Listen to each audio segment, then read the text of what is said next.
Imagine being witness to absolute chaos. Corruption everywhere, unchecked violence, and a seeming absence of hope. Habakkuk was a man who lived through times like this, but decided to do something different. He chose to defy God himself. In this story, we will follow the journey of a prophet who refused to accept divine silence and discovered a path of hope where there seemed to be none. Prepare yourself for a story full of questions, challenges, and, above all, a transformation of faith that can also change the way you see difficulties. Subscribe to the channel for more exciting biblical stories and turn on the notification bell so you don't miss any videos. If you like the content, don't forget to send a thanks a lot. And if you want to support the channel even more, become a member and gain access to exclusive benefits. Habakkuk was a man like any of us. He lived in difficult times, surrounded by injustice and violence. The rulers were corrupt, the people suffered, and it seemed that God was silent. The prophet could no longer ignore what he saw around him. Every scene of oppression and every unheard cry weighed heavily on his heart. How could a God of love allow such injustice? Where was the hand of the Almighty when the innocent suffered? The question seemed to echo not only in his mind, but in the silence of the sky itself. Tired of so many unanswered questions, Habakkuk decided to raise his voice.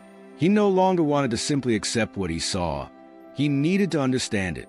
And so he began to pray fervently, to shout to the heavens with all the intensity of his soul. He asked God directly, "How long, Lord, will I cry, and you will not hear?" The words came out like a suffocated outburst, the kind of lament that you carry in your chest until you can no longer contain it. But it wasn't just despair. There was a spark of hope in his cry, a glimmer of faith that kept him searching for an answer. Habakkuk wanted to believe that God was still there, that the Creator had not abandoned his people.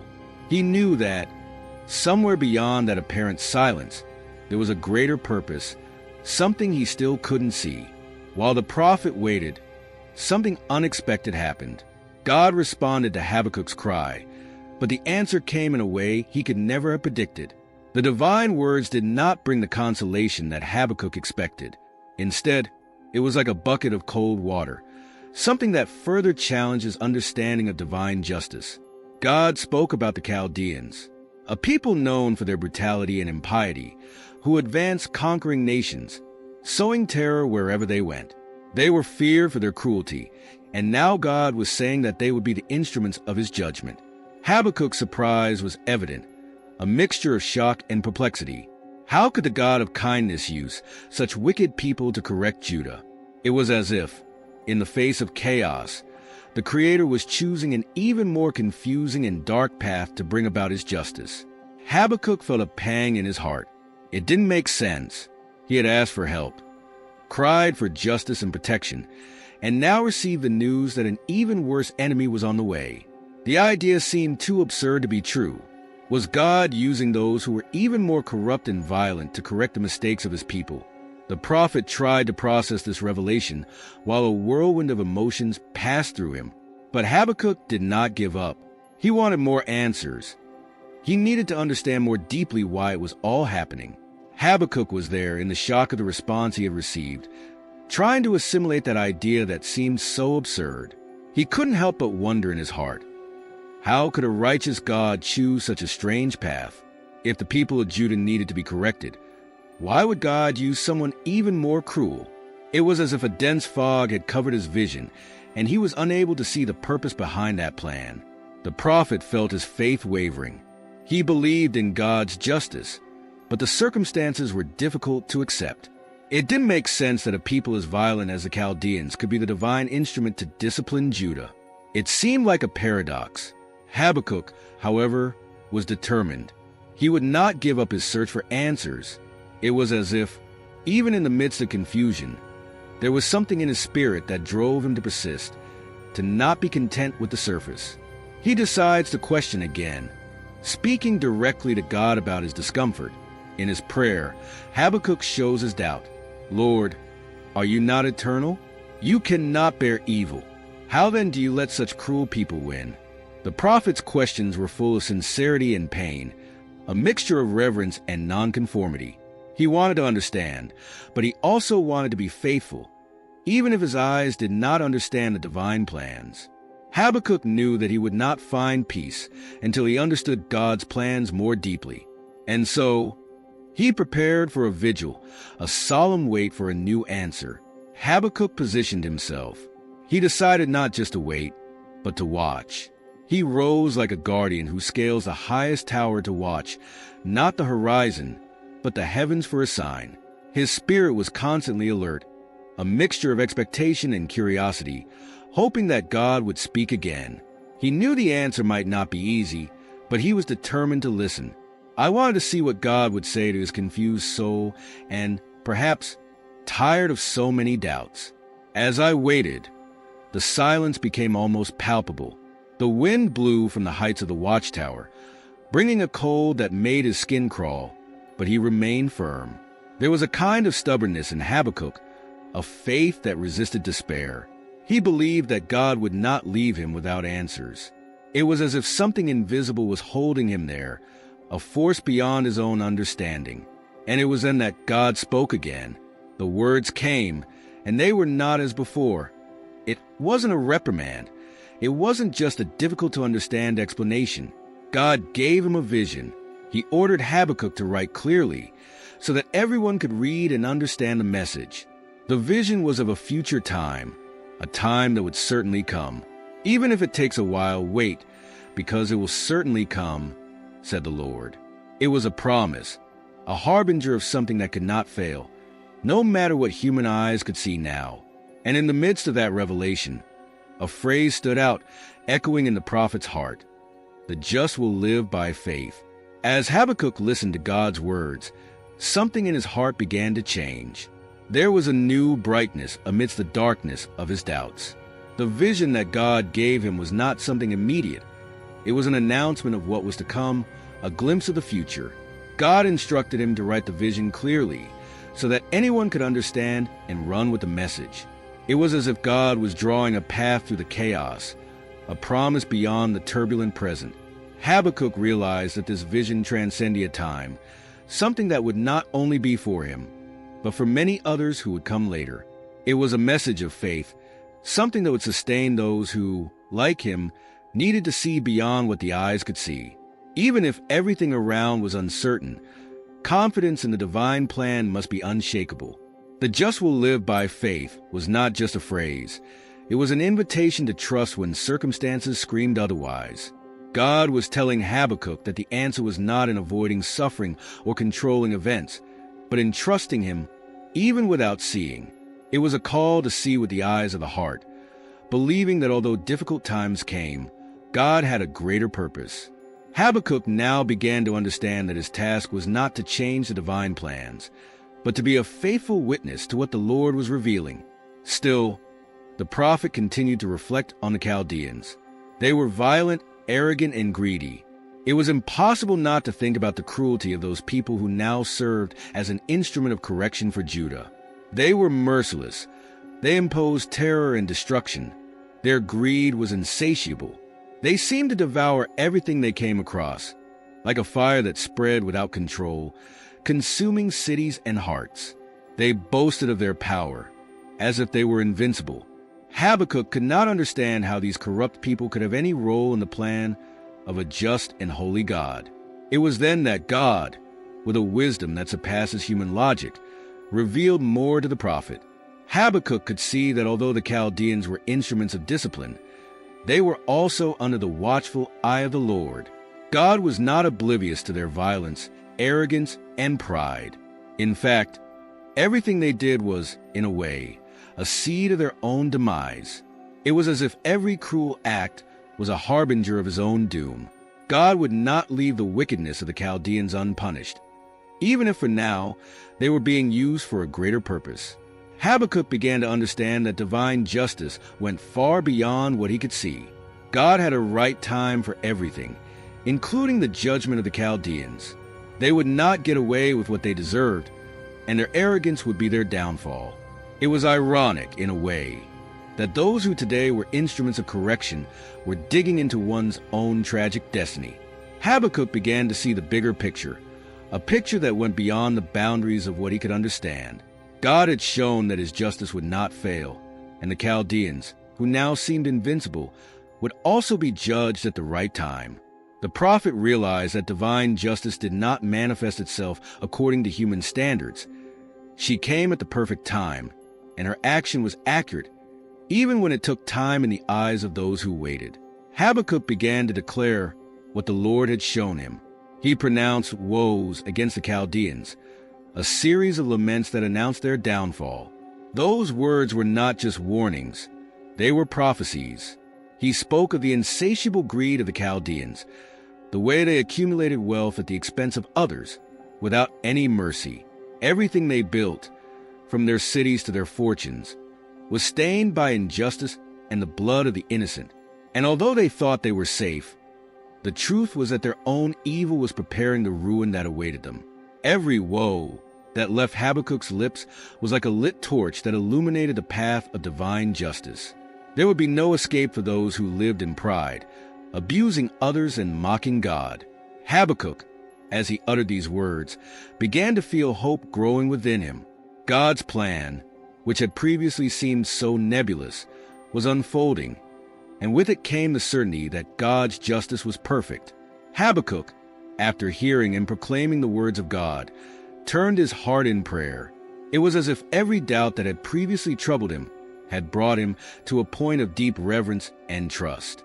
He remembered the Lord's deeds in the past, the wonders that God had performed to free his people. And so, in his words, he cried out for God to renew his works in this day and age, to again manifest his powerful hand in the midst of difficult circumstances.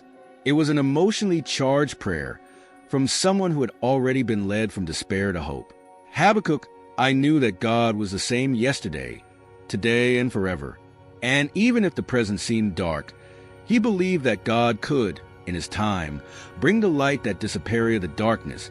He was not only asking for justice, but also for mercy. In the midst of the years, make this known. In your anger, remember mercy, cried the prophet, remembering that God, in addition to being just, is also a God full of compassion. As he prayed, Habakkuk began to describe God's presence as something great and terrifying. He visualized the Lord coming like a storm that shakes the earth, a force that no one could stop. The mountains, so solid and imposing, seemed to bow before the presence of the Creator. The waters of the rivers raised their waves, as if in respect to the Almighty. It was a scenario that mixed fear and reverence, the certainty that God, in his majesty, was always in control. Habakkuk, still immersed in prayer, began to reflect on God's deeds in the past and to desire the renewal of these works in the present. He knew that God had already acted in impressive ways and that in the past his power had been sufficient to rescue the people from the greatest adversities. The prophet remembered the stories of the ancients, the accounts of deliverance and care, and these memories gave him strengthened. It was as if words from the past echoed in the present, bringing hope and conviction that, even in difficult times, God continued to act. Habakkuk cried out for God to be present in the same way, to renew his acts of justice and mercy. It was a desire to see the impossible happening, to see the divine hand acting where men could not reach. And in his prayer, he made it clear that he knew everything was in God's hands. Even though circumstances are harsh, you are the one who rules the heavens and the earth, he thought, as he sought the strength to continue trusting. He knew that God's presence was powerful enough to shake mountains and tear down walls. It was the same power that had parted the Red Sea, that had caused the heavens and the earth to tremble. Habakkuk described this presence with grandiose images as a force that no one could stop. He could feel the greatness of God, even without seeing him, and it filled him with fear and faith at the same time. It was as if he was faced with a mystery so grand that he could barely comprehend it, but he knew it was real. As Habakkuk continued to pray, a grand vision formed in his mind. He saw the presence of God, and it was as if the world itself responded to his majesty. The earth shook, the mountains that seemed immovable became bowed, as if recognizing that there is a power greater than anything visible. It was as if the entire nature surrendered, and Habakkuk knew that God was above everything, far beyond the forces that seemed to control him. He described the Lord coming as a warrior, riding on the clouds, radiating light, with a brilliance that made the sky open. The waters of the rivers, normally so calm, now stirred, raising their waves in reverence. Every detail was a testimony to God's greatness, a reminder that even when the world seemed to fall apart, the Creator remained firm and constant. Habakkuk trembled before the presence of God, not with fear, but with recognition of the magnitude of the one who sustains everything. And in the midst of all this shaking, Habakkuk found a different peace. Because even if the mountains are Abalasam, even though the rivers I would have roared, he knew that God was in control. The scenes he saw in his mind were frightening, but at the same time they brought comfort, because they showed that there was no force greater than that of the Lord. The earth could shake, the people could be shaken, but God would never be shaken. And Habakkuk, at that moment, realized that, although he himself was vulnerable, his trust was not in his own strength, but in the one who governs all things. Habakkuk, in the midst of prayer and the vision of God's power, came to a decision that would change everything. He realized that no matter how challenging the circumstances around him were, his confidence could not depend on what he saw. It didn't matter if the fig trees didn't bloom, if there was no fruit on the vines, if the field didn't provide food or the corral was empty. Your faith had to be deeper than the immediate results, more solid than the reality before your eyes. This decision was not easy. Habakkuk was fully aware of the difficulties. He knew that the drought, the lack of food, the losses that the people faced were real. It was like being in front of an arid valley with no prospect of rain that could revive it. But at the same time, he understood that his joy was not conditioned on what he could touch or see. There was something deeper, a source of hope that did not dry up with adversity. Habakkuk decided that he would rejoice in God, not because the circumstances were good, but because God was good. He made a conscious choice to trust and lean on the Lord, regardless of what the future brought. And in this act of surrender, Habakkuk found a strength that went beyond himself. God, not his own abilities, would be his source of strength. He would be like the feet of a deer, agile and firm on rocky ground, walking safely where many would stumble. Habakkuk, in the midst of his decision to rejoice in the Lord despite the circumstances, began to feel a peace that surpasses any human understanding. It was as if, finally, he had understood that true security lay not in the prosperity of the crops, the livestock, or the abundance of the field, but in the constant presence of God.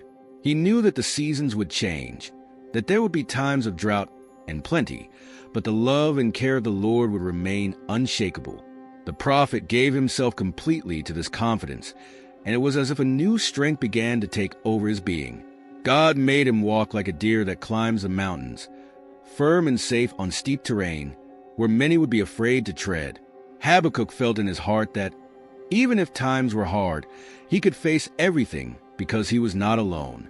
God was his support, and that was all he needed to know. Habakkuk looked around him and saw that the scene was still the same. The people continued to face difficulties, and the Chaldeans were still a real threat. But something inside him had changed. He now carried with him a conviction that could not be shaken. The answers he sought so much were no longer as important as the certainty that God was in control. The prophet had found strength and faith that transcends the visible, that goes beyond human logic. Habakkuk came down from his watchtower with a renewed heart. What had begun as a cry full of despair and questioning turned into a journey of faith and surrender. The prophet had faced his deepest doubts and saw the justice of God revealing himself in ways he could never imagine. And in the end, he found peace in trusting what he could not see. He didn't get all the answers he wanted, but he found the answer he needed most. The certainty that God was faithful, even when the world around him seemed to be falling apart. Habakkuk returned to his people with a different look. The situation around them had not changed. The fields remained dry, the Chaldeans were still a threat, and the future remained uncertain. But he, inside, was no longer the same. He carried with him a joy that did not depend on circumstances. Every step he took towards a village was a reminder that the righteous live by faith, and it was this faith that sustained him. when he met with the others. Habakkuk did not bring promises that everything would be fine soon. Instead, he spoke of what he had learned, that even when the fig trees do not blossom and the fruit of the vine does not appear, we can still rejoice in God. Trust in God is not a matter of favorable circumstances, but of who he is, faithful, constant, just. And it was this faith that Habakkuk transmitted, a faith that, even in the face of chaos, allowed us to see a future where justice and God's love prevailed. Habakkuk's lesson is simple but profound. We will not always have answers to the whys of life, and justice will not always come at the time we want. But if we choose to trust, we will find strength that does not depend on what we see. We will find a peace that allows us to walk even when the terrain is arid. And like Habakkuk, we can choose to rejoice, not in our circumstances, but in God, who turns our cry into song and our uncertainty into confidence. If you like the story of Habakkuk and want to continue following other stories of faith and overcoming, be sure to like this video and share it with those you love. And of course, subscribe to the channel so you don't miss any new content. Together, let's explore more powerful lessons from the Bible.